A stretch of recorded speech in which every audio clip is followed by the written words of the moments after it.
Alright, guys, and thanks for joining us tonight. I have Tactical Cupcakes. Hey. She is, to me at least, one of the prolific fanfiction writers about DDLC ever. I really been following her for a very long time, especially. Right? Yeah, I thank you for having me. I appreciate that. Alright, then, first things first, of course. How did you found out about DDLC? How did I find out about the DLC? I think I saw like a Let's Player play it on YouTube, but so I watched their video of it, and I think they got in their first episode of it, they got to like just before you write the first poem in Act 1. Alright. And I dove into the comments a little bit, and I didn't see any spoilers, but I got like the notion that there would be some big spoilers. So I was like, I wanna play this for myself. Yeah, you got. So yeah. No, I was just gonna say, like, did you got the feeling that there was something more to this? Yeah, because I'd heard people like, oh, when they get to this part, it was like, okay, hang on, I gotta take a look at this. So, yeah, so I found it, ddlc.mo, which I thought was kind of fun. Very cutesy. Yeah, and yeah, so that's how I found out about it. Alright then. Well, of course, then you played the game. How did you feel about the when you first gently opened the door? Okay, so we're yeah, we're going into spoilers. Okay. Yeah, of course. Yeah. Oh gosh, I honestly, I know some people said like, oh, I knew this was coming. Like, I totally thought that it was going to be like a normal game with some dark undertones, but Right. I didn't think that it was going to go down the way that it did. Like, I did not expect that to happen. So like you gently open the door, like you said, oh, Sayori, and then like you get this like really sharp like string sound. Yeah. And you just see her there, and so so I thought that was going to be like the end of the game before I got to that point. It was like, oh, it's the festival. So I got to that point. It must have been like 11:30. I was like, oh, I'll just finish this before I go to bed, which was a terrible idea. So like, I opened the door and I'm just like staring at my screen. I'm like, huh, okay. And then I spent like the next 3 hours looking at videos of kittens on YouTube. This is coping mechanism. Yeah, like no, like I opened the door like at 11:30, and I didn't feel like okay enough to go to sleep until like 2:30. It wouldn't have been an easy night. It would have been full of nightmares. No, yeah. But then, of course, now we talked about the door. But what about the the actual ending when you have to look into your complete the character, all the stuff? Yeah. I thought it's really. I've heard about like a game called the Stanley Parable, which has like I think it's got like a similar meta element. But this is the first game that I've played that had that kind of element. So I thought it was really it was I don't want to say just cool, because that just feels like it doesn't do the feeling justice. Yeah. To just say, oh, it was cool. Like, I'd never seen anything like it, and I did think that Monica was a bit too confident by basically telling the player how to delete her. Like, at first I didn't think that. At first, like, I thought, because I closed the game and then I opened it up, and like Monica was still there. Like, it didn't go into a menu or anything. So I thought that was it. And then eventually I kind of figured out, like, maybe I should delete Monica. But so I go in. Did you stay around to listen to all the conversations and stuff she had, or were you mad at her? Not all of them. I did listen. Yeah, I did listen to some of our conversations, but I didn't listen to all of them. And I'm not sure if I was mad. I Yeah, I don't know. Yeah, I kind of figured out that I guess to progress, she keeps mentioning where her character file is. I'll tell you the one thing that did freak me out was when she addressed me by my actual name Oh yeah. rather than the name that I put into the game. Oh yeah. Yeah, it was like, hang on. Yeah. So yeah, see, like deleted moniker, everything starts going away. And so at the end of the game where she says like, oh, I still love you. Like after like she says like, oh, goodbye, and then it goes black. And then she says after like several moments, she says like, I still love you. Yeah. I got I thought that the game just ended before that. So I thought the game ended when she said goodbye because all I saw was like a black screen and nothing. It's like, oh, okay. So I closed it, it. and then I reopened it, and it was still black. It's like, okay, well, I guess that's the game. So I turned it off, and then I heard some people talk about like a bad ending, and I assumed that that was the bad ending. All right. So I played through it again.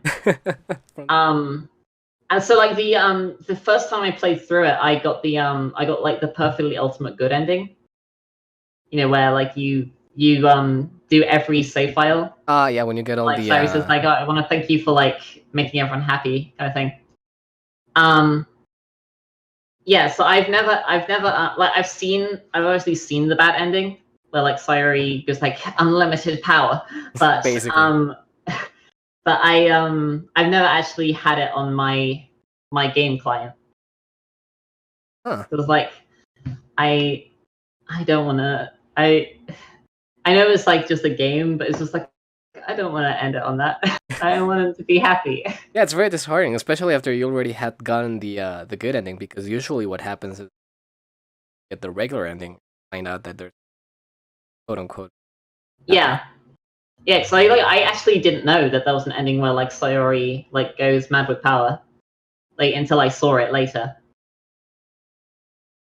Yeah, so And I didn't know that that was like the intended ending, or like the normal ending. Well, but that's really an interesting experience. Like you're the first person I ever heard that experienced the game that way. Yeah. Well, then moving on to more of our topic today. Like, which one was your favorite character? Um. Oh gosh. So my first playthrough, I did end up matching with Natsuki the most. Huh. Just because I went through just picking the words that I liked the most, and you got like stuff like like cupcake, poof, kitten, and they Kawaii. yeah kawaii, Manga. and video game Doki Doki, and like so yeah, all of them just happened by pure coincidence. They all happened to be Natsuki words. Yeah. And I guess like I related to Natsuki a lot because I like we both like to bake, like to read manga. I also have fangs because I don't have incisors. I just have canines next to my two front teeth. Yeah, so I look like I got the fang. I'm not When you tsundere smirk, you though. have fangs. It's dessert. Yeah, yeah. I'm not a tsundere. Oh, all right. Yeah, that was the My other thing I was gonna ask. yeah. My favorite character right now though is Yuri. Interesting. It happened almost the opposite with me. I also started picking out my favorite word. I ended up matched with Yuri most of Mm. but yeah, and the interesting thing for me, and given that you were matched with Natsuki, personally, I'm not too much of a fan of the Tsunoda trope itself. But how did you? I don't know. Like, of course, you got matched because of word choice. But how do you felt toward the character itself? Um, well, there was some like I know like Natsuki, out of all the characters, I think arguably Natsuki had the least character development. Yeah. Like we got like Monica with the whole of Act 3, you got Sayori with the confession there, and we got Yuri pretty much through all of Act 2. But Natsuki is just kind of like in the background, and you really don't know a lot about her. But there are some glimpses, like when you're playing, like I think it's the second cutscene or the second CG where Natsuki is she falls off the chair and she bends one of her mangas. Yeah. I think, yeah. And she says like, you know, like, oh, every day is like just so hard. Yeah, I remember that part. And also the I'll Be Your Beach poem. So the way I saw it is that she acted in that tsundere way because she was afraid of not like, because like generally tsundere in general like anime terms, it's like the character is like kind of fighting conflicting feelings of like falling for someone. But the way I saw it in DDLC was that Natsuki was afraid, like she wasn't mad at like falling in love with someone. She was afraid of making that connection and then losing that later. So I interpreted her being like brash and confrontational, so that she would never get close enough to someone that they could then hurt her in the future. That's also one of the main things that are talked about when we're discussing, especially like the character development on the writing of the game, is how Dan Salvados like kind of develops further down the archetype of shy girl and Yankee girl, of course, it's tsundere, to turn them into actual characters and not just tropes. Yeah, because I had a friend who they played the game and they were like, oh, like these characters are just like cardboard like templates, and it's like, well, on the surface, like I guess like Act 1 maybe, like early Act 1 maybe, but just the thing that I find fascinating about the game is like there's so much that is said because other things are unsaid, if that makes sense. Yeah, I see what you mean. Like as you just described with Natsuki, like there's still glimpses, there's still there's more to her character than what we're actually are able even to see. Yeah. In the game. They're there. Yeah. So like rather than having us explicitly be told this stuff, it's rather heavily implied but never outright stated. So it kind of makes the player form that connection on their own. Right, then well, now moving on to what I'm really curious about, of course. Why did you this character? I just really like to write. Like I majored in English in university. And like even before I got into DDLC, there's a very loud motorbike outside. I wrote poetry before I got into DDLC, but after I finished it, I thought, like as I just mentioned, like, oh, there are so many things that we don't see, and I thought, well, what if we try to fill in those gaps, you know? Uh-huh. So the first story I wrote was Stale Cupcakes, which is the Natsuki one. Yes. Because it might sound a bit petty, the reason I chose to write the Natsuki one first, but I guess my logic was I think Monica After Story was just kind of like kicking off at the time. Yeah. And I thought like, oh, like the MC and the Monica perspectives have been done a lot at that point. Sayori, I think it was Rain Clouds. DDRC just came out. Oh yeah, that was. So I thought like oh the so like that's kind of got like the Sayori market, and you got like the Monica and the MC market, and there was something that I'd seen about Yuri. I can't remember if I saw anything about Yuri, but I didn't see anything about Natsuki. Like there wasn't like any kind of like, because like Monarchy had like After Story, Sayori had Rain Clouds, but I didn't see anything relating to Natsuki. Right, yeah. Because at the time I thought she was like the least popular character. She kind of was So underrepresented on the fandom at that point. It would be still a very long time until stuff like Exit Music. yeah, so I guess I wanted to try and fill that void, and the like just from like the stuff you glean from the game, I obviously had like a lot of headcanons that I had to use in the story, just because there's so much that is just not said. But there are a lot of areas where I could draw from personal experience. So it was kind of cathartic in a way as well, And had you written fan fiction before? Other kind of stuff, or did you start with DDLC? Yeah, no, yeah, DDLC has been it's been the only fix that I've written. Like I've written short stories and stuff for university, but like the only like explicit like fan fiction. Well, explicit's probably the wrong word. Like Yeah, the only like actual fan fiction that I've written has been for DDLC. interesting. And why? I mean, of course, we're talking still like very early fandoms. Well, not very early, but still early compared to It was things. around I think like around November of the because it came out in when did it come out? It was like September.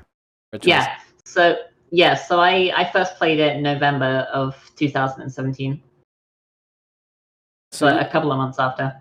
Exactly. Yeah, I played it in December. So, like at that time, of course, the idea of mods, mostly as you mentioned, it at the very most advanced one was like after story. Yeah. But why did you decide to write fan fiction instead? Say, of course, that's something that has become popular after the building an actual team, create a mod. But why? Like, was your first choice to do fan fiction, or were you more interested in doing a mod? Because you mentioned that Monica fans had Monica After Story, Theory fans, Rain Clouds. Those are mods. Yeah. Why make your like your drop of sand and make it fan fiction and not a mod? Well, at the time I had zero experience with Python. Even now I have like very minor experience with Python. And I genuinely just enjoy writing. Like I did post like poetry to the sub before I decided to write a story. But yeah, no, I just enjoyed writing more than like a mod would have been cool. Like I still think like if there was like a mod of my stories, that would be like kind of like a dream, because like that would just be so cool to see that kind of like brought to life in that way. But I do not have the necessary skill set to carry that out myself. But what about? Well, there you have it, folks. Like, if you wanna make some mods out of Cupcakes' stories, you'll be making her very happy. I remember I'm also part of the Discord channels for some other, and I think I've seen you on the role for the writing team. Yeah, I did write for one mod. I'm not currently writing for it, but I did at the time. There was a mod called Doki Doki Blue Skies. Ah, yeah. That's the that I wrote pretty much Act 1 of Yuri's like scene. I think since I stepped down, the focus has been more on Sayori and Natsuki for now. I think I didn't want to like speak for them, but I think Monica and Yuri are planned at some point. But yeah, I did Act 1 for Yuri. I did a lot of her dialogue and her poems in that game as well, or that mod. And now that we're talking of that mod, how was it? Like the whole process of writing for a mod because of that mod. I mean, you weren't the one who said like, all right, let's sit down and write a mod. Find the people Right. were you. I mean, did they call you in? Did you? I saw on the someone tagged me, a friend tagged me because in the like the lead like developers of that mod like posted on the start they were looking for a Yuri writer, and I'd just finished Violet Veils at that point. You were fresh with this. Right, and a friend like said, "Oh, hey, you should get in touch with Tactical." So we talked about it, and they read through Violet Veils, and we kind of went from there. But writing a mod it's very different than writing a story. Why so? Because I guess it's essentially like writing it is writing a script rather than so you're writing like in a style similarly to like a play rather than just writing a story. Oh. So you can't rely on just like description. Like you have to be very active rather than like your characters need to emote, and you need to bounce between the voice of Yuri and the MC, because they obviously have like different like personalities and different mannerisms. So you have to go back and forth between them, and it's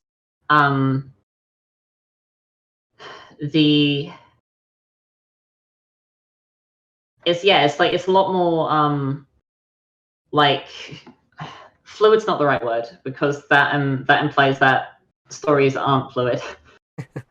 But it's kind of like writing a conversation as it's happening rather than writing a sequence of events, if that makes sense. All right. Yeah. I mean, I'm curious because I've dabbled with writing fan fiction, but I haven't dabbled with actually the process for Yeah. a mod. And on still before we close off that topic, how was it like to work with a team? Like, of course, you had to show like what you were working on, like Yeah. give out some feedback and stuff like that. Honestly, the team on Blue Skies they're very good. Like they're very committed to their work, and I definitely think if you haven't checked it out, I would highly recommend checking out Blue Skies.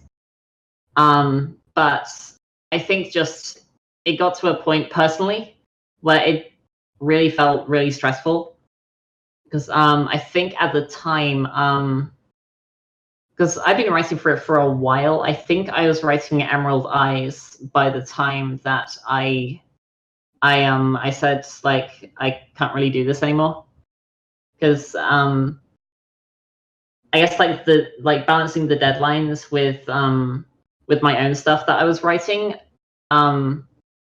I guess I kind of like started overthinking things, and I just kind of got into a weird like writer's block. So it's definitely it's not for everyone, but I do think it was a good experience. Like I'm glad to have been a part of it, but I'm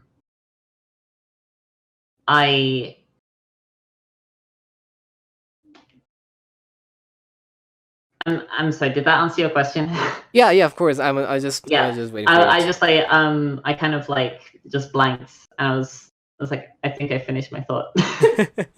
That's fine. I have checked out Blue Skies. I remember playing the demo they threw ages ago, and a part of the reason was because, of course, I saw that you were a writer, so I was like, why would she be now? Yeah. And I really enjoyed it. I didn't play the whole thing. I was personally, I'm a very big Monica fan, so Yeah. like now that you mentioned, especially like Emerald Eyes, I remember just reading that one like a single sitting. Yeah. So then the next thing I would like to ask you about, maybe there's like what do you think about like like maybe it's like just the stereotype that is surrounding the fan fiction, but you think like a lot of future writers, not necessarily just DLC, but people who do fiction in general, will eventually like end up doing their own original stories? Like, do you feel like you mentioned that you had done like short story and Right. all, and Yeah. then started working on fan fiction. But like when you work on fan fiction, do you does anything like when like you have an idea, I don't know, like, but then it evolves into of your own making with new characters with kind of direction. Um. So you're asking like if someone writes fan fiction, will they go on to write their own original stories? Yeah, along those lines. Yeah. Um. I I honestly think it just depends on the person. Like I've just been writing DDLC because it's fun. Um. I like I haven't been writing like my own stories as much as I have been writing poetry. Like a lot of my, I guess, my original content, like without not being fan fiction. I have a collection of poems that I'd love to get published as like a book someday. Um and I I'm not sure why I guess why I'm not writing my own original stories. I guess I just have really grown to enjoy these characters and putting them into loads of like different scenarios, be they like serious or really silly. um, it's it's just really fun, and it's a great way to keep the story alive. Um, but if people do have like their ideas for original stories, then by all means, like pursue that. And I think writing fan fiction is a great way to get started with that because a lot of writing a story is is world building, right? Yeah. So like if you ever seen like old interviews with J.K. Rowling about Harry Potter, she's mentioned that before she even wrote Philosopher's Stone, or I guess Sorcerer's Stone in America, she already had the ending for the last book. Like she already knew everything that was going to happen. So the challenge there would be, you know how the story is going to end, you know how the story is going to begin. It's writing everything in between that is the challenge. When you're writing fan fiction, I don't want to say it's easy because it's not always easy, but you do have the luxury of you already have an established world and you already have established characters. Right. Yeah. Well, now that you mention actually like JK, who would you consider to be like your biggest like that you writing? Oh gosh. I I honestly don't know if I have an answer to that because there's just so many stories that I like. I believe I just need to look up to make sure I'm quoting the right person.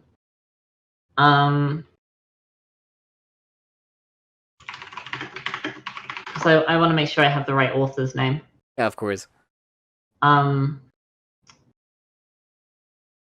Mary McCarthy, yeah. So I like The Company She Keeps by Mary McCarthy because it's a story that it's a novel that has multiple like points of view. Like it follows a couple of different characters through different points in a timeline, but they're all kind of like interconnected. And it follows the story of a well, it doesn't just follow one story. It's really hard to explain it without having the book in front of me. But I really did like the company she keeps. I liked Mary Shelley's Frankenstein as well, Classic. like the original book. Yeah. Yeah. So I did. I have read the original Oliver Twist though as well, and yeah, and oh yeah, no, I liked to I liked reading Shakespeare as well. Very I am very British. yeah yeah. I really like Hamlet, or I guess that Scottish play, because you can't say Hamlet in a theatre. You know about that? I haven't seen it myself, but I know what it's about.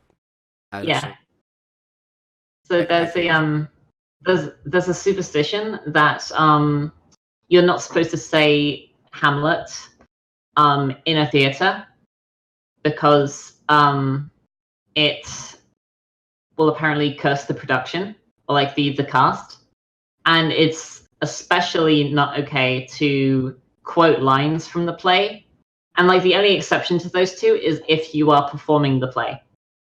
Wow. So yeah, there's a very big superstition about saying Hamlet or quoting lines from Hamlet within a theater, because there's like really old, like I don't think legends is the right word, but there were stories of, I guess, like Shakespeare talked to like actual witches to like write that scene, but then didn't credit them, so they cursed the production. So like as a superstition, you if you're saying it, if you're talking about it in a theater, you have to call it that Scottish play. Oh, really? Well, Yeah, it's because always about the street credit royalties. yeah, Real, I had no idea. I heard something about. I think there's like a joke about that in The Simpsons, but I never knew the actual. yeah. Speaking of like royalties and like copyright and stuff, when Shakespeare wrote his scripts, he only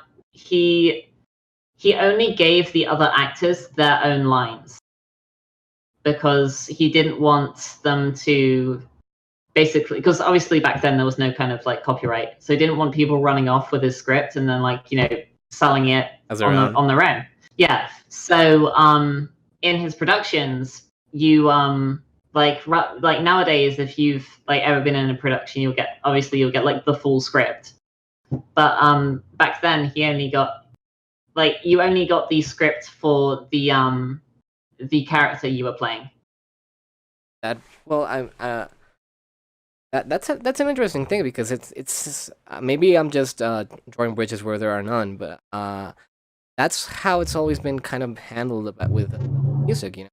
Have like a big orchestra and stuff. Each player just gets their own part, and that's it. Yeah. And only the director has score. Right. All right then. Let's move back into DLC. Yeah, sorry, real you got quick. on a bit of a tangent. I mean, it's really interesting. I had no idea. Yeah. But all right. So of course, I feel like this is something that should be talked about. Is creating stories. How do you feel about shipping the characters? The overall that kind of. How do I feel about shipping the characters? Yeah. And if you do, which one's your favorite, and which one do you hate? Well, I think anyone who has read my stories might know that I might have a slight preference to a particular ship involving Natsuki and Yuri. So that's the one true pairing. That's the OTP. So I think like the three like best pairings would be like Natsuki Yuri, Sayori MC, and then Monica Player, right? Sounds good enough for me. Yeah. But I think a case could be made for Psionica if it's established that like both it doesn't take place in the game, and also that MC isn't present. I think in those cases where it's like it's very clear that that like it's in a alternate universe where they're not in a game, and Monica obviously didn't kill everyone.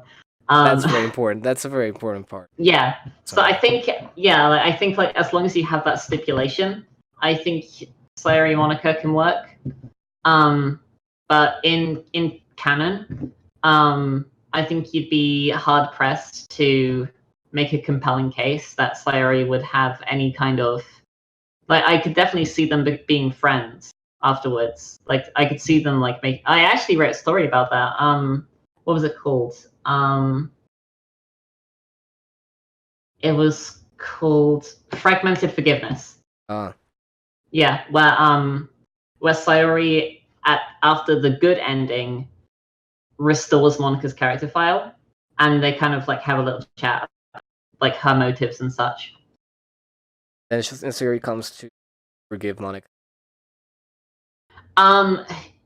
Yeah, because she doesn't like justify Monica's actions, but she can kind of see where she was coming from. If that makes sense. Yeah, she becomes a full-on Monica. Yeah. That's where I stand myself. And going back to your favorite couple, why is it that one for you? Like some sort of opposites attract kind of deal? The Natsuki. The dynamic reminds me of when I hear people talk about, oh, they're like they're too for each other, like never work out. Like I actually had I had a girlfriend a while ago where they personality wise they were very much like Natsuki, where I was very much like Yuri. All right. Like she was a lot more I'm not sure if confidence is the right word. Assertive. She was a lot more assertive than me, and I was also like 5 inches taller than her. And I was like very quiet, and she liked to party and I like to like read. But did you have purple hair and she had pink hair? She had some blue highlights. So and I did have pink hair back then.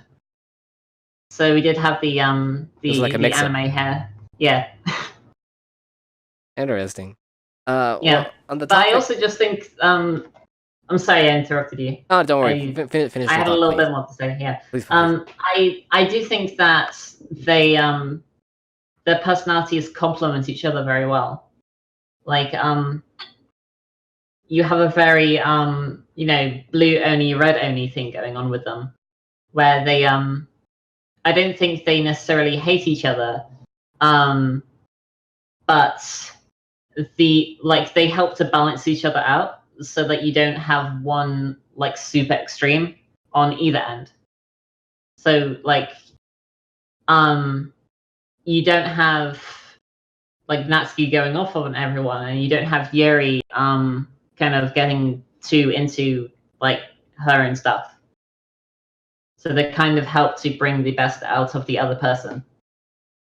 Interesting. Well, of course, it's not supposed to be part of the original story, but what do you think is what stands between the original context of the game? Like, because we're supposed to see them as fools to each other. Story. Yeah. So you're asking like what's I'm sorry. Could you repeat the question? Well, basically, it's like you mentioned that you feel that their personalities complement each other, and I agree. Yeah. But of course, if we were back to like to say like why did that didn't like what did that? What made them fight in the story? Yeah. Why do they not get along? I think they both obviously want to impress MC. And I think just having that new presence because I think it's either Natsuki or Sayori. They both mention at different points. I think Natsuki mentions it in Act 2, whereas Sayori mentions it obviously in Act 1 because she's not in Act 2. That before MC arrived, they didn't fight like that. Right, yeah, she So just said that. yeah, so I do think that just not even necessarily that they were immediately attracted to him, because like they obviously still fight if you pursue Sayori, but I just think having that like new presence in the room, like Natsuki has this conflicting feeling of not wanting to get close to people because she doesn't want to have that connection taken away from her, but she also knows that MC likes manga, so that's like kind of like this one avenue where she has someone she can relate to. Yeah. Whereas Yuri, she um she mentions pretty much outside of the club she doesn't talk to anyone else. So I think just having that new presence in there kind of tipped the scales a bit. And of course, like Monica could have been doing like stuff in the background as well. Yeah. We don't know. Tampering. Yeah. Thing. Well, now back onto the reason why I asked you about shipping us, because Yeah. well, there's a notion, of course, like there's when people like fight or argue which ship is the best, or why Yeah. wouldn't it work, or why whatever. Uh, like there's a notion, or at least I feel like from what we're given by the actual game by itself, is Yeah. that there's of course a vision, personalities, a set of traits for each character, and Right. of course, as someone that is working with someone else's creation, like you making more stories with these characters, like Yeah. I don't know. I'm not asking if you've done it. I don't think you have. But I want to see if you maybe have seen it done, like in other stories or interpretations that people have had of the characters, about them, like basically betraying the vision that Salvato had about them, when he thought about them.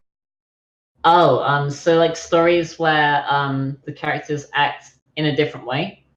Yeah, like would like the thing is, about creating more content with these characters is that of course you would run the risk of portraying them in a way that the original maker wouldn't have wanted them to. Yeah. I have seen some stories where the I I think it might have been exit music. I haven't played it, but I've people have told me about it. Um, that's like, just to try and avoid many spoilers. That's the one that's like more Natsuki focused, right? Yeah. Yeah. So I read that Yuri was very out of character in that mod. Oh, the police are coming. It's getting real tense now. There they go. Okay. Sorry about that. So like I heard that I read that Yuri was written quite out of character in that story. Have you played that mod? Would you agree with that? Yeah, I haven't. But the thing is that of course I've heard stuff like that. I haven't seen examples. That's why Yeah. I'd like to ask you, like, mostly because of I course, as I'm sorry, since you're writing the stories, like what yeah. guidelines do you keep for yourself? Like I don't think that Yuri would, so I don't think Natsuki would say. Yeah. So I read another story where there have been a couple of stories where like the characters just acted in a it's less that, oh, this character wouldn't do this thing, where it's like you read it and you just kind of like, excuse me, like, you know, like you just like have like a pause. Like I remember a while ago I saw a story where the all of the characters become sentient, and they decide to take out they have like built up, I guess, tension or aggression, and they decide to reset the game multiple times so that they can each very graphically kill MC. Okay. And it it felt really weird. Like even with that context, it it didn't feel like because it wasn't like giving the stipulation that like, oh, this is like, you know, an alternate universe where they're all yandere and stuff. Like this was supposed to be like within the game's main canon, like obviously post game, but Yeah. it was meant to be in the game's actual canon. And there was another story that I read that it just had a really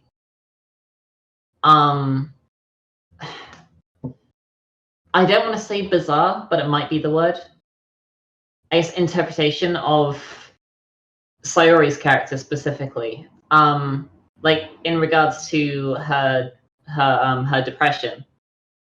I've read some stories where people kind of treat it as like something that you can immediately cure. Uh, Like it's like, oh, like they saved Sayori and like, you know, the next day she's like completely better. But yeah, no, you asked like what are my guidelines?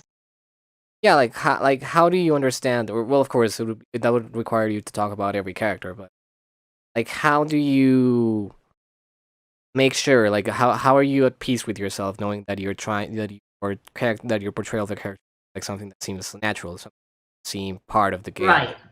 Yeah. So when I wrote each of my, I guess, 5 big stories now.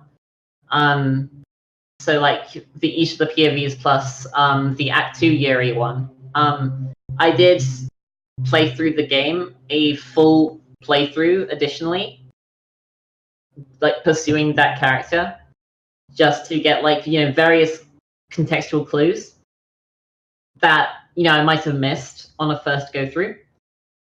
And so I wanted to stay as true to Dan's, I guess, characterization with what had been put in the game. So I guess when I'm writing, I guess I think like, unless like if I'm intending for this to take place in the game's actual canon, would this make sense to have happened? Right. Like when I was writing Tactical Cupcakes, because the story is supposed to be written as if it's Natsuki speaking, so I found myself having to simplify a lot of my language. Like I like to use a lot of like, you know, flowery like SAT words. But like whenever I write Natsuki, it's like, okay, so you know, Natsuki's all about like straight to the point, like simple poems and such. So it would be out of character for her to use words like melancholic or loquacious rather than like upset or talkative. Right. Yeah. So yeah, like given what Dan put in the game, I guess that's where my main interpretation of the character comes from. And obviously I have like a slew of headcanons for for all of the characters. Don't But we all? yeah, no, but yeah, my general guideline would be like, if I saw this in either the base game or a mod that's taking itself seriously, would it make sense? Right. Yeah. Um. Because like if you like in oh gosh, I'm trying to remember the story. Because I read someone else's story about I do you mind if I quickly like just like see if I can find this person? Yeah. Yeah. Don't worry. Go ahead. Yeah, do you want to ask another question while I look for this? Right. So for now, like well, not that we're on the topic of this. I remember like reading about a story where like the 4 characters were like transferred into some zombie apocalypse or something like that. Mm, I didn't read it, so anything I say is like just my first impression of just the description. But to yeah, me, it felt like putting the characters in that sort of situation felt already like to me already felt out of place. So yeah, in that order of ideas, like I don't know, Do you think there's a way to actually make it work, or it's maybe just that these characters are not built to be part of that kind of? Well, I think I definitely think alternate universe stories can work very well. Like there's another user on the sub called Randstrom who is currently writing a story called Fault that it looks at a I believe it's a post college Yuri and Natsuki as roommates. And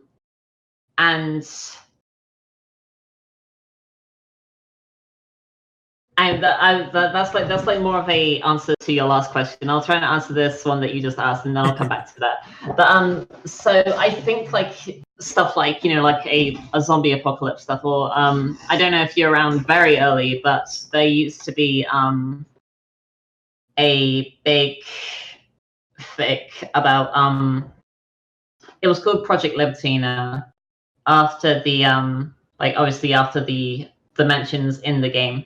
Right, the And the Easter eggs that were found and supposed like next game from Dan that actually had a story. So that was there was a user called Twixter the Trickster who wrote a big story where it looked at the characters as though they were the characters in Act 2 Yuri's book.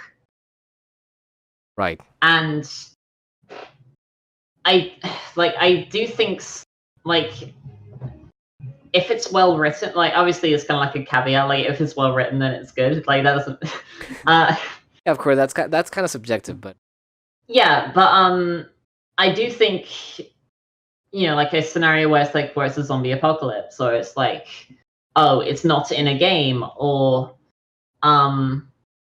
there's a different interpretation of the main character, and that influences the other characters in various ways. I definitely think those kinds of stories can work. If they are trying to take themselves seriously, though, they have to, I guess they have to do their research, because it's very easy to kind of cross that threshold of I don't want to say like uncanny valley, but like it's very easy to, it's like a very fine line to toe between like telling a compelling story and then kind of treading into that realm of unbelievability. Right. Unless the story is meant to be like satire, in which case those definitely work. Yeah, of course. I mean, if it's like done for comedy, of course, whatever zany stuff they. Yeah, but like I do think like stories like you mentioned like they're in a zombie apocalypse. I read a story where they are all like from different original families, but they're all foster children in one family. And yeah, and I thought that the author took they basically like they interpreted the characters, like how they would react to being in that scenario. And so like it still felt right for you? Like yeah, like I guess even like writing a ship fic kind of falls into that territory, because yeah, so it's like as long as it's, again, it like follows that kind of guideline, is like if the characters were in this situation, is this how they would react, then it can definitely work. And I really like seeing alternate universe stories, because again it's like it's another avenue to see I guess to see the characters in action. Yeah, like to see them in a way that isn't possible in the story, right? Yeah, like I'm not sure if these ones count, because they were definitely satirical in intent. I wrote a number of stories where the role of player and Monica were inverted. So Monica is, instead of being trapped in the game, she is this overzealous fan of this fictional character in this dating simulator game. It's too meta, man. Yeah, so, and like all the other characters are kind of like, you know, this it's just a game, like you need like get over it, and like she's going like doing all the like the 2029 memes and everything. Such a So commentary on the state of the sub. Yeah. So obviously that kind of story isn't meant to be taken seriously, but I like to think I did an okay job at interpreting how the characters would react to their friends acting in this way. Right. All right. Yeah. I get what. Then of course, like you were talking about reinterpretations of the character. Something that Yes. tends to happen a lot is that whether it's that's the intention or just a way of building like a new.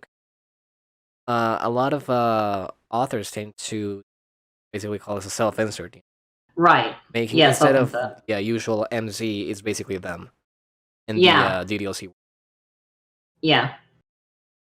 But yeah, like what do you think? What do you think about like What do I that? think of self-inserts? Yeah. It's tricky. Because I think it has the potential to be well done, but you have to be very, I guess, self-conscious, because you don't want to end up writing a Mary Sue. Right. Like you don't want this like, oh, I'm this perfect like person who saves everyone. Like if you want to do a self-insert, like that's fine, but I guess you need to. It feels ironic to say that it has to be realistic, because, but you get what I mean, right? Like, yeah, of course. Like it's not just making a character that can, because that's usually like the premise of those stories. And I'm not saying that having that is wrong. Like it's, yeah, that's not inherently a bad thing, but you have to be very careful about how you do it, because you don't want it to just come off as like, oh, like, you know, everyone's having these problems because I wasn't there. right. Exactly. Like of course, an interesting character also has flaws. Right. Yeah. Like, if you're this perfect, like, if you're like Monica's half sister, who's also sentient, who can also like transfer everyone from the game to the real world, who also like has telekinesis and knows 5 languages, like, then yeah, you like, story is driven off of conflict. Like your characters need to have flaws. Like if you just have these perfect characters, and I guess that also goes not even just towards self-inserts, but also towards interpretation of the characters. Right. Like if all their issues just immediately get resolved, then there's no conflict, there's no story. Yeah, then the story ends. Yeah, like the story ends when. I mean, the story doesn't necessarily have to end if there's still conflict, but conflict drives the story. So yeah, if you do write a self-insert, I think that's fine, because the canon MC is almost a blank slate on purpose, I believe. Yeah, of course, you're supposed to project on him. Yeah, it's like any visual novel protagonist, like you're meant to kind of go into their shoes. So I think on one hand, I think it can work because that's kind of the intent of the story. But on the other hand, you want to be very careful with how you write it. Right. Then of course on the same vein of like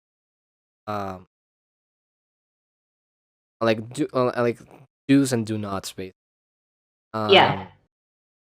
Like what are your rules, or how do you take it on sensitive topics? Of course, the original game, as you mentioned, it had, at the very least, it's obvious to see that it has some dark under. Of course, it's hard to just think it will go the way that it goes in the end. But of course, every character has their themes, depression, self-harm, stuff like that. And whether we like it or not, it's still part of their characters. Yeah. We have to address those. I mean, that's stuff that we could address if we're gonna make a story about it. But like, it has to be still done in a tactful way. Yeah, right. You have to be very respectful of their issues. So like, I don't know. Like when you, I realize it could be a bit personal to talk about each situation Mm, directly. But of course, in some cases, it's easier to try and draw from personal experiences. But when there is yeah. not, like, what do you When do in that the? So like, how do you write about those struggles if you haven't got that experience to draw off of? Yeah, I think it can be really helpful to read accounts of people who have experienced that, and there are many places you can get that. Like, if you if you have friends who are comfortable talking about that sort of thing, um, they can be a how do I want to word this? Like, I don't want to say they can be a good resource because that makes it feel like you're using them. But of course, that's not the idea. yeah, right. Um, but yeah, no, I think It learning still gives learning an about insight. yeah, like I think learning about those issues yourself, like, and I mean, even if you don't have someone to talk to, there are people who have written about their experiences online or in stories. Um, you and obviously these kinds of issues can vary from person to person. Like, one person's experience with depression can be vastly different from someone else's. um, but if you it's much more helpful to kind of know what's going on rather than, I guess, trying to guess what's going on. Right. Like, if you're writing about Sayori, and you just write depression as like, oh, I'm sad, and then like MC's like, hey, have you tried not being sad? And she's like, thanks, my guy, and yeah, like, Never tried that before, man. yeah, Thanks. yeah, it's like, no, I tried that before. But there's lots of areas in depression that people don't know about. Like, they don't know, they might not realize that um it can manifest itself in like a lack of motivation, or it can, like a lot of Sayori's habits that, on the sub, some people mention, oh, like, it's like, cinnamon bun and stuff. Yeah. Like the stuff that I guess makes her cute, um are kind of, even stuff in the game, like, you can see those as symptoms of depression. Like, having depression can give you trouble sleeping. It can make you either not sleep enough, or it can make you sleep too much. It can make you eat too much or eat not enough. Yeah, and it can make you feel like you don't matter as much as everyone else. So there's a lot of nuances, and there's a lot of subtle stuff with those kinds of things. Because, like, yeah, you can write about, like, oh, like, Sayori's sad, Monica has existential angst, like, Yuri self-harms, but you don't know why she self-harms. All you know is that she does. So you have to, I think, like, talking to someone who has been through those experiences can be really enlightening, and it can really help you write about those issues respectfully. All right. Uh, well, as a whole, like, you and I have been on the sub for quite a while, and of course, we Hmm. both dabbled on like different stuff that like basically like we're encouraged to post on this Yeah. drawings, etc., etc.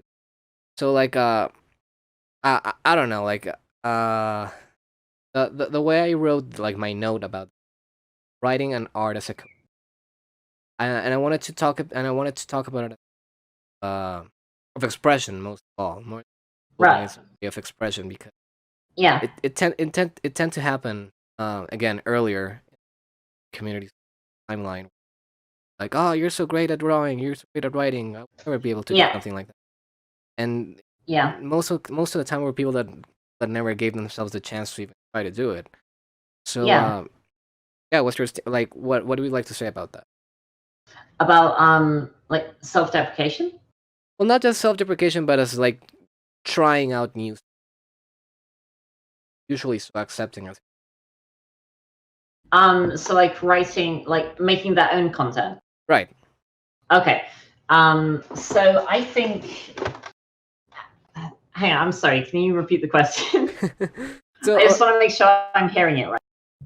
yeah, so what I'm trying to say is like in most cases like at least from my experience, like the first time I ever even tried to write any form of story, I did it because I felt like if I posted on the DDLC subreddit, at least I wouldn't get like blasted on shamed by a bunch of people I didn't know Yeah. that I was freaking useless at it. Mm. I didn't came in with expecting to revered as the greatest ever, because that's not it either.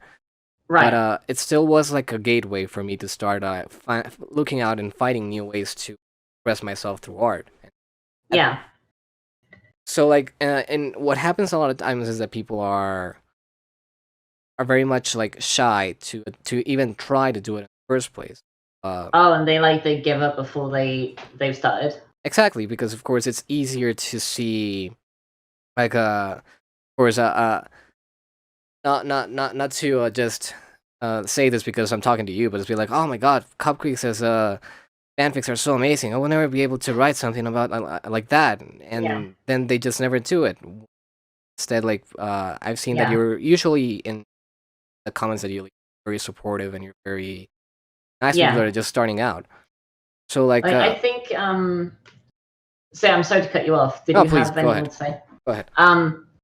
I think the most important thing is, first and foremost, I know this is cliche, but it's so true, is you want to do things for yourself first and foremost. Like if you go into like, drawing or writing or, singing, like with the intent to gain the admiration of others, or like to quote unquote be famous, Right, you're gonna have a really bad time, because it's just not fair to put that level of expectation on yourself. Like first and foremost, like you should create stuff because you enjoy creating it, and you can have like art that's objectively good and art that's objectively not good, but what's important is that the passion is there. of course. And even if something is not good, there's always room for improvement. So even if you see something and you think it's bad, it's prudent to remember that not only can we practice, but often we are our own worst critics. Like more often than not, the worst feedback you'll get is from yourself. Yeah, always. Yeah, like I remember seeing some people, like you sometimes, I mean, you still do, you sometimes see people who, and this isn't exclusive to DDLC, this is Of course. everywhere. You see people, they'll post something and immediately they'll say like, oh, this isn't very good, or like, oh, I'm a terrible artist. I get why people do that. Yeah, right. It's kind of like, I guess trying to soften the blow if it does happen. Right. But more often than not, people will, if you ask for advice, people will give you advice. And like, I think this next point is probably more related to, it's more common in the DDLC sub, is if you ask for like constructive criticism, you'll get constructive criticism. Yeah. Yeah. So I think it's important, if you are writing stuff, even if you don't have the intention to post it anywhere, it's there's nothing wrong with making something. Like you can always improve, and you're never going to improve if you don't do it in the first place. Yeah, you Like first we all start. have to start. Yeah, we all start from somewhere. Exactly. Like I wasn't always writing loads of stories. Back on the topic of course writing, like the Yeah. usual. I know that this one is quite cliche as well, but I think it's still important. Mhm. How do you deal with the Reddit writer's block? With writer's block. So whenever I've written my stories, I haven't generally like sat down and written it all in one go, or like having like one session in one go. Usually what I'll do is, if I have an idea for a story, as I go throughout the day, if I have an idea of something I want to happen, I'll just make a quick note of it. So like rather than try to write out full chapters like every time I go to write, I'll make notes, and then I can draw from those notes. And if I don't like something, then that's fine. I can always change it later. But like I can just pull up on my phone real quick. I should still have, like, I definitely have stuff from the Act 2 Yuri story. From Violent Like Veils. yeah, from Violent Veils. Like I have notes about like how Yuri reacts to certain things, or like to pay attention to the glitch text, or to keep in mind that this happened in a previous chapter, so this needs to be brought up at a later date. Or like, this is how Yuri gets MC's pen. Right. Yeah. And reasons why she does certain things. Like, rather than initially writing, she does this thing, it's like she eventually does something because of something, Right. Yeah. So, like, it's okay to, I guess, have writer's block. I think what's most important is to find a way to not necessarily like if you can't write it down, at least you can get some kind of like even if you don't like what you've got down, you can get something down, Right. like you can like, if you just take a couple of notes, that's good enough. Like you can polish that up later. Like, as long as you like have notes of your intention for where the story goes. Like, you can even do like the whole thing that we mentioned with J.K. Rowling earlier.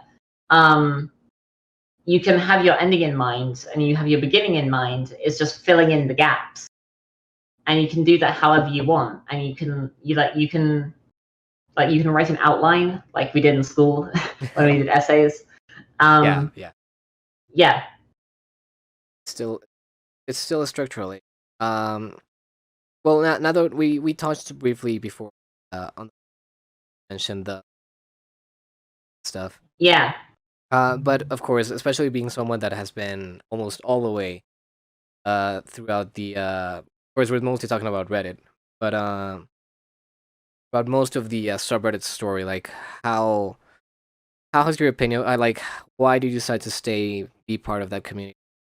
Like I remember the drama that was when started saying that everybody was starting doing their I'm leaving forever, guys. I'm sorry, whatever. This place has Yeah. changed, and everybody was saying, the sub is dying and whatever. Yeah. And then of course the 2029 memes have like there's a lot of things to talk about the DDLC. Um, Mostly I want to know why did you decide to stay in the first place? Like, of course, anyone can look up a subreddit, but not everyone can be bothered to subscribe and stay and comment and post content. Yeah. Well, first that, go ahead and tell me that part. So why did I decide to stick with the sub this long? Yeah. I got to. I just really like there's like, even after 2 years, like, there's still so much new content being produced. Like, there's still so many people passionate about this game that are making stuff. And I'm sorry, just like spaced out. I need to like think about what I want to say. It's been a long story. Yeah. It's like it's just like it's a really cool creative avenue, and like I really like writing about the characters, and I really like sharing my work, and I like seeing what other people have made. And I guess that's what keeps me coming back, is that even after, because like if you do it like in one go, like DDLC is like a 2-hour game. Yeah, at most. Like, yeah, at most. I feel like if you're not doing skips or anything. So like even with just like a 2-hour experience, there are people still doing it 2 years later. They're still finding new stuff to talk about or new stuff to do, and that's an impressive like amount of staying power. Yeah, that's impressive for a game Yeah. that's just... It's a free game that is over very quickly. In regards to like subreddit drama of like people saying like, oh, you know, I'm leaving, like subreddit's cancelled, like, you know, dancing crab rave, like it's I feel like if you are going to leave, I feel like it's better to, I guess, to just leave quietly, right, rather than to like make a big like, oh, I'm leaving, oh, sub is dying, like DDLC is cancelled, like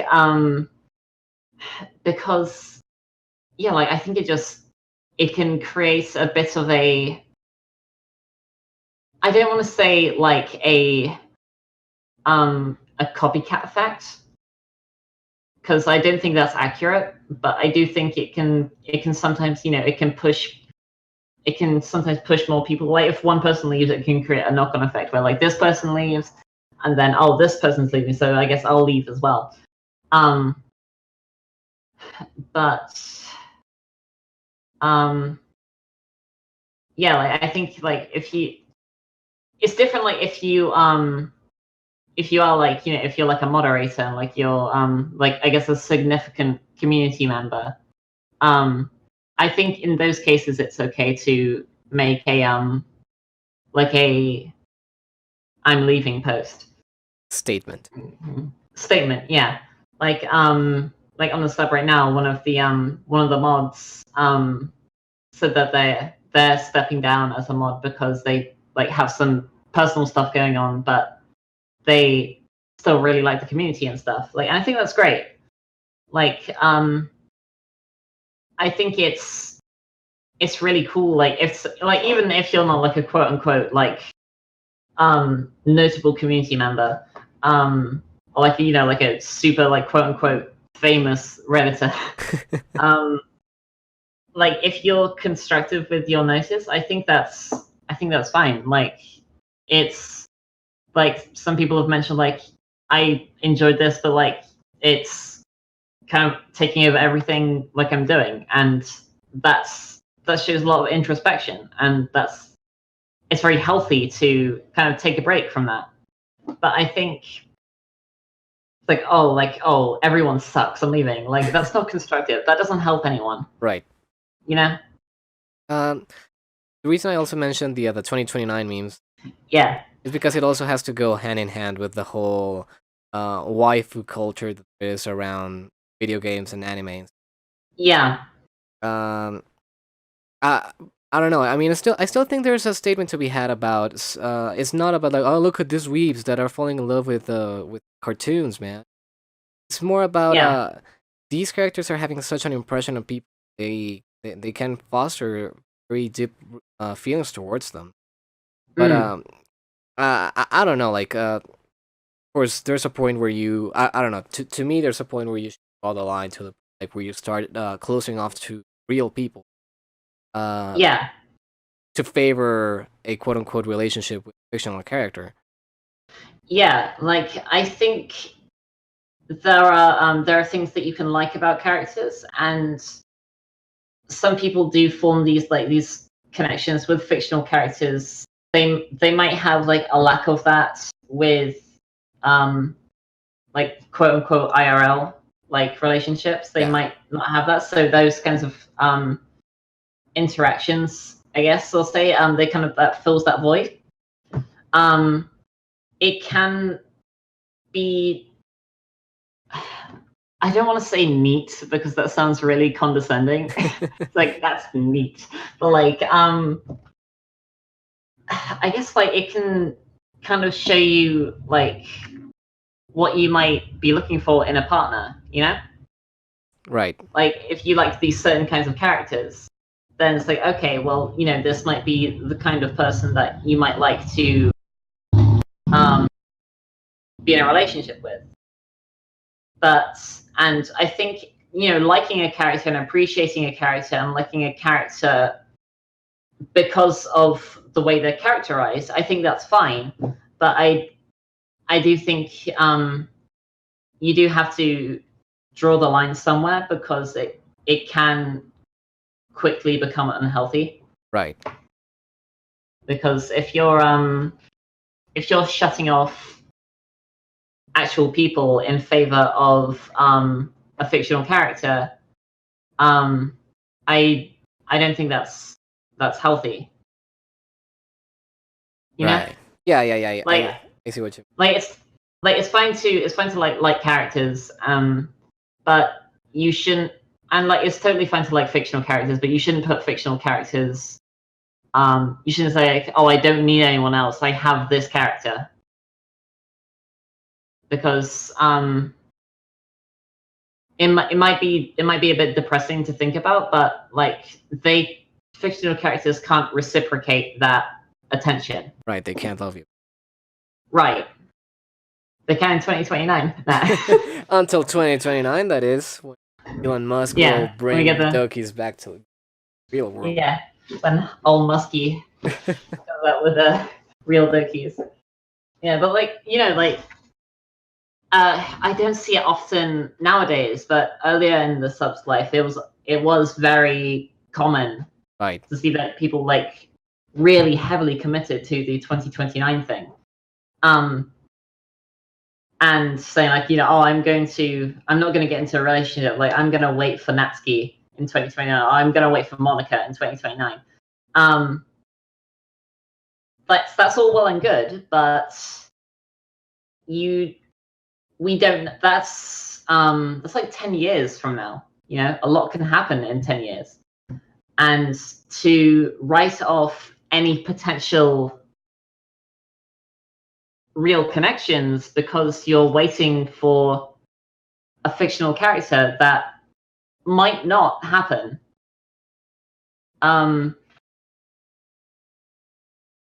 There's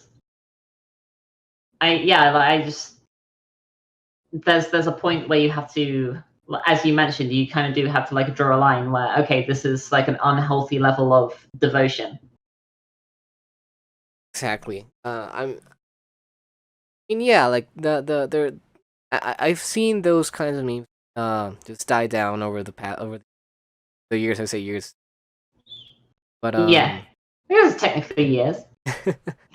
Well, I don't think not. In any case, of course, you mentioned that you first knew the game because yeah. I don't know, like what was it that struck your attention about it? Like, why did you decide to? Oh, I'm gonna watch it. I'm gonna play. Of course, after you watch this person play it, you play it on your own. But what was like the first thing that stuck out to you? Oh, I unplugged my keyboard.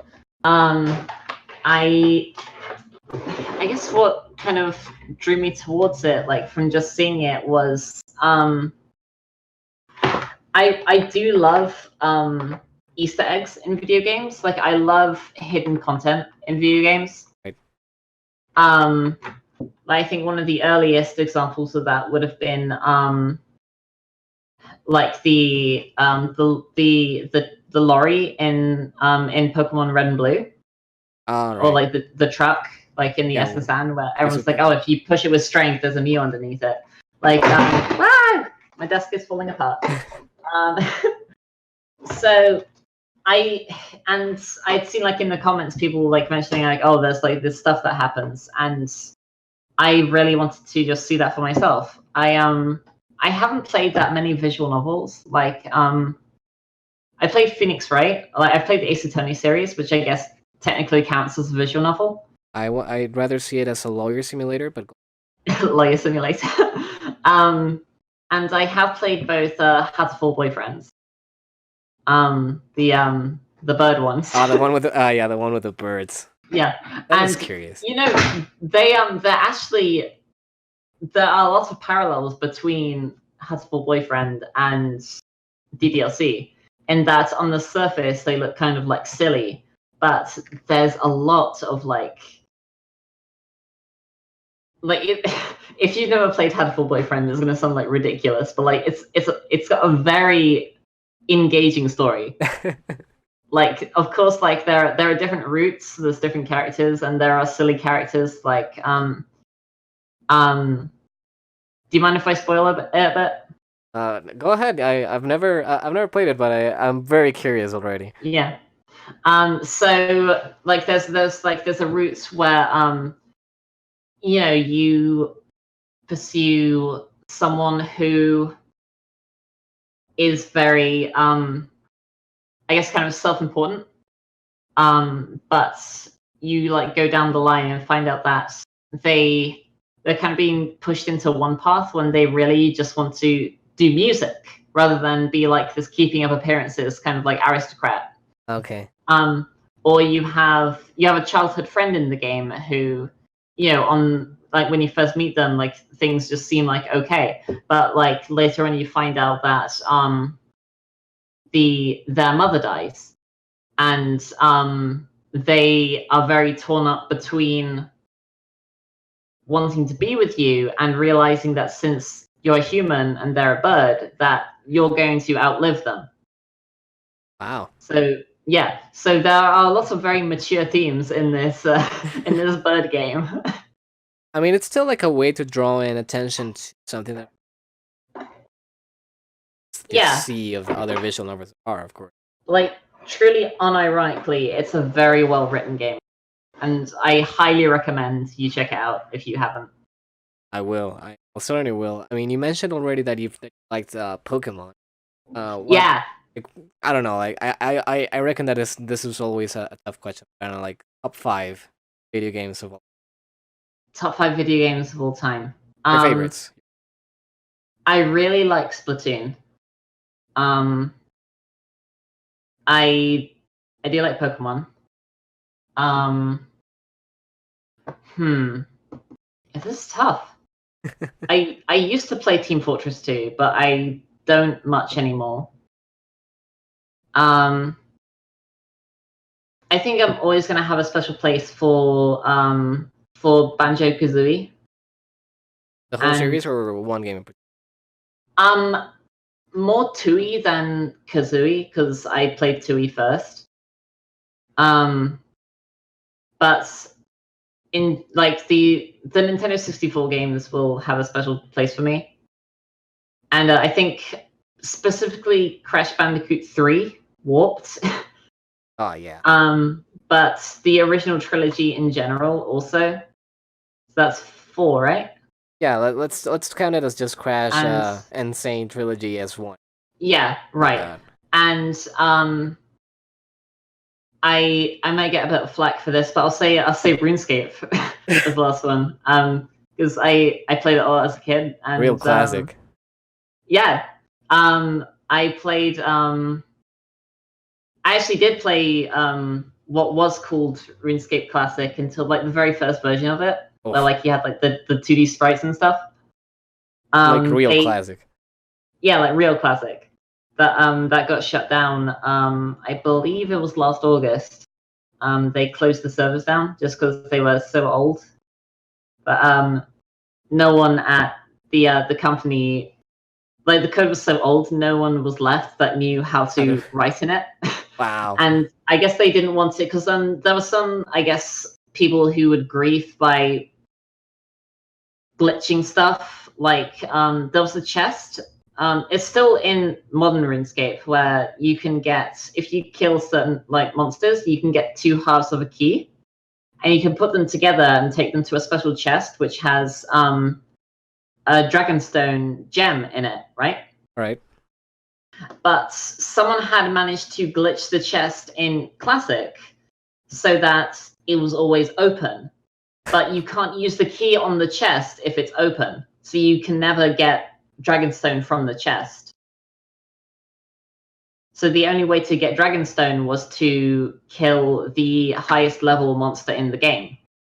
Simple task. And it was a very rare drop from that monster.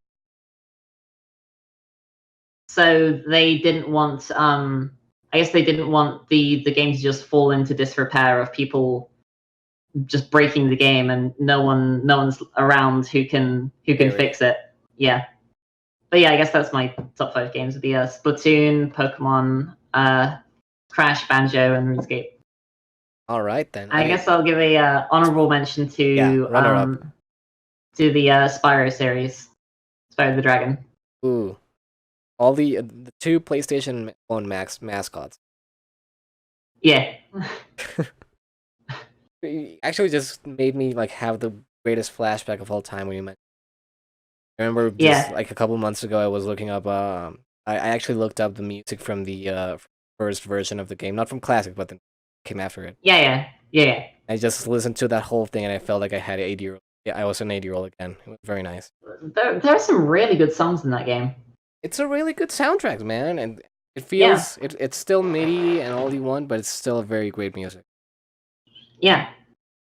All right, two closing notes before. So first is where do you stand about what Monica did in the game? River, do you think she deserves forgiveness, or hashtag Monica did nothing wrong? I'm in the camp where I'm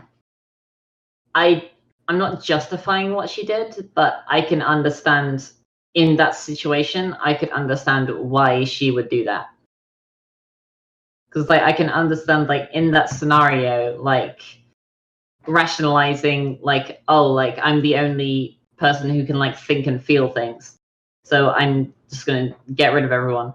Again, I'm not justifying it, but I think I can understand, like, if it would be very hard to I guess not, it'd be very hard to maintain your sanity, I think, if you know that you're not only in a video game, but you're not even the main character, you're a bit part. Like Monica, like let's pretend that there's a version of the game where Monica doesn't like do anything bad, or like she's not sentient, right? Right. Monica is pretty much the exposition fairy / shipper on deck. Right. Like her original purpose was to like give you tips on how to woo the other girls. So so I think if she's conscious that she's the only one who's aware of this, she's the only one who has the capacity to be aware of that, and to be aware that you won't even get to interact with the player because you are not a choice. That would be terrifying. That's a very depressing prospect now. Yeah, but I do think I guess I'd forgive her. Hard feelings, bro. Yeah. All right, then. Just as a final note, what's up on the horizon for Tactical Cupcakes? You mentioned before when we were setting up this interview, finished Violent Veil. So, what's up next for you? What are your plans for the future?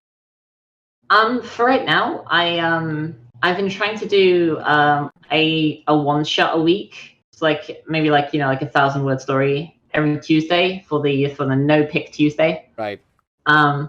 So I'm hopefully going to I was going to write it today, but I just had so much stuff to get done earlier that I guess it just kind of fell to the wayside. But hopefully this Tuesday. No, it's not your fault. Like I had like a bunch of stuff that around the house that it was more than I thought I had to do. But I guess tomorrow I have this idea for a story that I've wanted to write for ages, but I just have never, I guess, had the right opportunity to write it. like I had this idea for this for a one shot, but like I was already like in the middle of like another big story. Yeah. So it was like, yeah. So I think for Tuesday I'd like to get that done. But I guess in the future, for now, I think I'd like to do more one shots. I'd be open to doing another big story, but I'm not quite sure what I would write about. For April Fools, I posted Cinnamon Swirls, but it's Act 2. And it was just like a blank text box. Good one. Yeah. But yeah, no, I'd be open to writing a bigger story, but I think for now I'm just gonna write one shots.